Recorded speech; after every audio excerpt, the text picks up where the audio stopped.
ذکر و اذکار سے بندہ اپنے اللہ کے قریب ہوتا ہے، لیکن ذکر کب؟ مادی اعتبار سے، دنیائی اعتبار سے، اسباب کی دنیا کے سارے اسباب اکٹھا کرو، جمع کرو، اللہ کی راہ میں نکلو اور پھر ذکر کے ذریعے سے اس کی قربت حاصل کرو، دعا کرو۔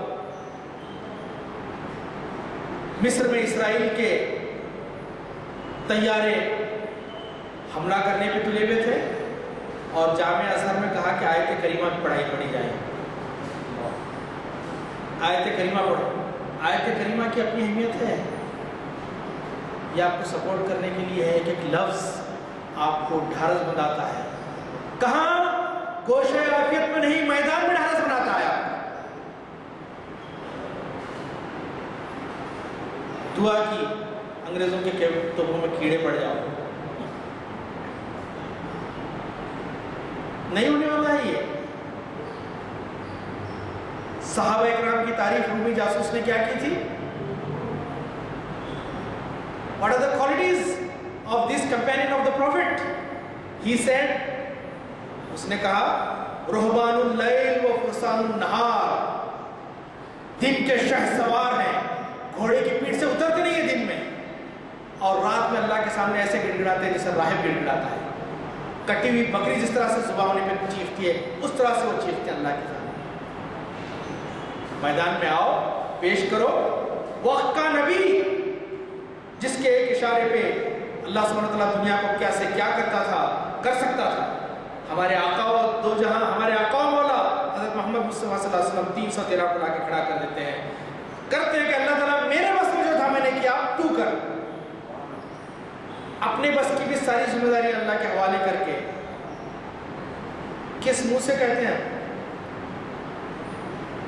نہ ہمارے بینک بیلنس پہ آنچ آئے، نہ ہمارے گھر پہ آنچ آئے، نہ ہمارا کوئی نقصان ہو، اور پھر ساری چیز ہو بھی جائے۔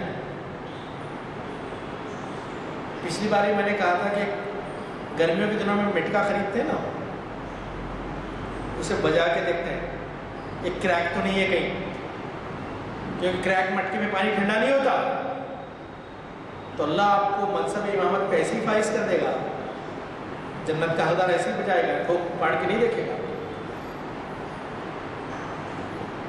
اور ذرا مصائب آئے تو واویلا چیخ پکار، کیا ہو رہا ہے، ہمارے ساتھ ہو رہا ہے، کیوں ہو رہا ہے؟ کبھی غور بھی کیا کہ اللہ کی نصرت کو اس چیز متوجہ کر سکتی تھی کہ ہم میں وہ خصلتیں ہیں، کیا وہ مسائل ہیں؟ علامہ اقبال ایک اور جگہ فرماتے ہیں کہ حقیقت ابدی ہے مقام شبیری، حقیقت ابدی ہے مقام شبیری، بدلتے رہتے ہیں انداز کوفی و شان۔ آج کی اس گفتگو کا مقصد یہ ہے، حضرت حسین اللہ سبحانہ و تعالیٰ نے انہیں سید الشباب اہل الجنہ بنا دیا، جنت کے نوجوانوں کے سردار ہیں۔ آپ کے رونے سے، پلانے سے، ماتم کرنے سے، تعریف کرنے سے ان کے مقام و مرتبے پہ کوئی اثر نہیں پڑنے والا ہے۔ آپ کی محبت ہے یہ، میں اس پہ تنقید نہیں کر رہا ہوں، لیکن اصل چیز جو ہے ان کا اسوا، ان کا کردار اپنی زندگی میں لائے۔ یزیدوں کے ہاتھ میں ہاتھ اور کندھوں پہ سر رکھ کے سونے والے حسینیت کی بات کریں، اہل اقتدار کے ساتھ جن کا گٹھ جوڑ ہو، اور پھر وہ حسین کی بات کریں۔ حسین کی بات جسے کرنا ہے، حسین اللہ سے اپنا رشتہ جوڑنا ہوگا، نبی کریم صلی اللہ علیہ وسلم کی محبت میں جانثاری دکھانی ہوگی، قرآن سے جڑ جانا ہوگا، قرآن سے جڑ جانا ہوگا اسے، قرآن کو اپنا زندگی کی مشعل راہ بنانا پڑے گا، قرآن و حدیث کو اپنی زندگی کے عادات و اطوار قرآن و سنت کے مطابق ڈھالنا پڑے گا، تب جا کے وہ حسینی کردار ہمارے سامنے ہے۔ اللہ کے رسول صلی اللہ علیہ وسلم نے فرمایا کہ ظالم حکمران کے سامنے کلمہ حق کرنا افضل جہاد ہے۔ کہاں گئی ہماری ضرورت اور بےکار؟ آج دنیا کو حسینی کردار کی ضرورت ہے. تلوار شکست کھا گئی، خون فتح پا گیا. کربلا کے میدان میں کیا ہوا؟ تلوار شکست کھا گئی، خون فتح پا گیا. پیروزی خون بر شمشیر. آج اگر ہماری زندگی میں ہم تبدیلی لاتے ہیں تو یہ ہمارے اپنے بھلے کے لیے. اللہ سبحانہ و تعالیٰ ہمارا محتاج نہیں ہے. مجھے اس شعر سے بہت اختلاف ہے، بڑی ادب کے ساتھ اس شعر سے اختلاف کرتا ہوں میں. بہت بڑے شخص نے لکھا ہے کہ اسلام زندہ ہوتا ہے ہر کربلا کے بعد. میں کہتا ہوں کہ اسلام کبھی مردہ ہے ہی نہیں، اسلام تو ہمیشہ زندہ ہے. مسلمان زندہ ہوتے ہیں ہر کربلا کے بعد. مسلمانوں کے اندر حرارت پیدا ہوتی ہے کہ اپنے دین کو نافذ کرے، اپنے دین کو لے کے پھیلے. اسلام تو اللہ کا دین ہے. ساری کی ساری دنیا مسلمان بھی ہو جائے تو اس اللہ سبحانہ و تعالیٰ کی حاکمیت میں، اس کی ربوبیت میں ایک ذرے کے برابر بھی اضافہ نہیں کر سکتے. اور ساری دنیا کے لوگ کافر ہو جائیں، ایک ذرے کا اسے نقصان نہیں پہنچا سکتے. وہ مالک کائنات ہے، وسیع سلطنت کا مالک ہے. پتہ نہیں اتنی کتنی دنیا بنی اور اجڑ گئی، کتنے لوگ آئے اور چلے گئے. اللہ سبحانہ وتعالیٰ کی ذات رہتی ہے. اگر ہم چاہتے ہیں کہ جنت کی ابدی خوشیاں اور مسرتیں نبی کریم صلی اللہ علیہ وسلم، صحابہ اکرام رضوان اللہ تعالیٰ، تابعین، تبع تابعین، اولیاء اللہ کی معیت ہمیں جنت میں نصیب ہو، اہل اللہ کے صالحین کی نصیب ہو، تو ہمیں وہ کام کرنا ہوگا جو انہوں نے کیے. ذوق خراش سے ناشنا قوم کس طرح دعویٰ کر سکتی ہے کہ ہم اپنی دین کے لیے اپنی جان قربان کر سکتے ہیں؟ آج ساری دنیا منتظر ہے پیغام امن کی. گمراہی کے اندھیرے پھیلے ہوئے دیکھیے چاروں طرف، خود ساختہ معبودوں کی پرستش میں کیا کیا ہو رہا ہے. ہمارے کان پہ جو بھی نہیں رہ رہی ہے صاحب کہ بندگان خدا کس طرف جا رہے ہیں. ساری دنیا میں ہاہاکار مچی ہوئی، امن کی تلاش ہے. جنگ، قتل و غارت گری، دہشت گردی، کیا کیا نہیں ہو رہا ہے. پیغام نے امن تمہارے پاس ہے، لیکن نہ خود عمل کرتے ہیں نہ دوسروں تک سے پہنچاتے ہیں. خزانے کا وہ سام ہے ہم لوگ جو خزانے کی حفاظت تو کر رہا ہے، نہ تو خود استفادہ کرتا ہے نہ دوسرے کو استفادہ کرتا ہے. دنیا پیاسی تڑپ رہی ہے.